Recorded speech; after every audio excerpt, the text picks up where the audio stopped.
এই দেখো বন্ধুরা, আজকে আমাদের নিয়ে এসেছে ছোলার শাক আর পালং শাক। এই ছোলার শাক আর পালং শাক একসাথে যে ঘন্ট রান্না করা হবে, তাই শাকগুলো ধুয়ে নেওয়া হয়ে গেছে। এবার শাকগুলোকে কুচিয়ে কেটে নেওয়া হবে। দেখো শাকটা কুচনো হয়ে গেছে। কড়াই বসিয়ে দিয়েছে, কড়াই দিয়ে দেওয়া হচ্ছে এবার সর্ষের তেল।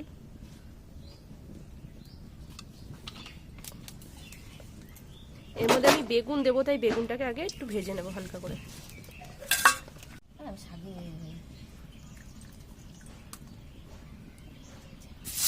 বেগুন আর কাঁচা লঙ্কাটা দিয়ে দিলাম।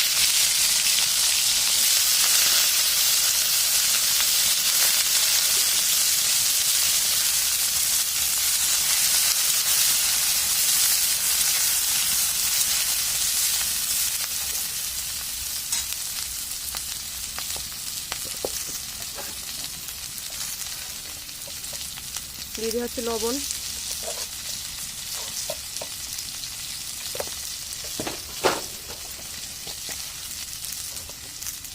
হলুদ গুঁড়ো,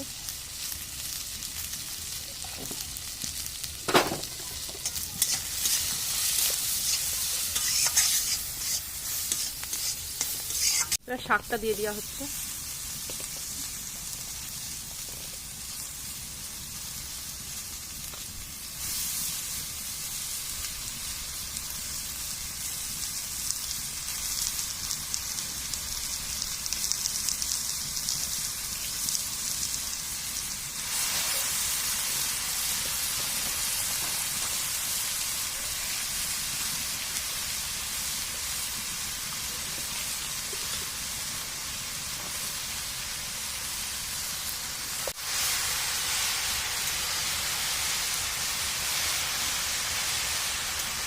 এবার বেগুন আর শাক সব একসঙ্গে ভালো মতো মিশিয়ে দিতে হবে।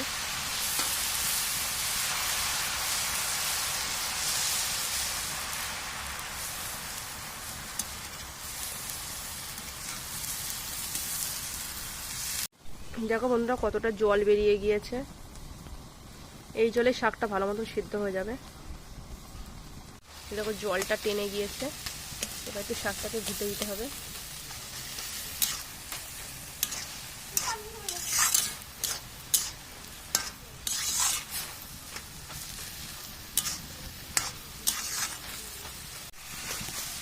শাকটা কিন্তু প্রায় হয়ে এসছে।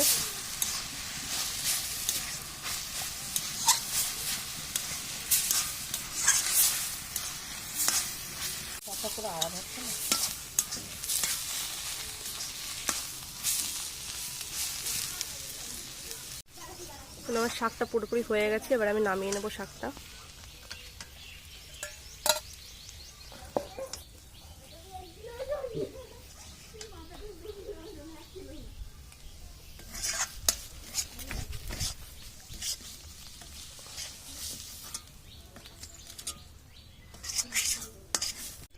দেখো বন্ধুরা, আমি শাকটা নামিয়ে নিয়েছি। ছোলার শাক আর পালং শাকের ঘন্ট আমার হয়ে গেছে। আজকে ভিডিওটা আমি এখানে শেষ করছি।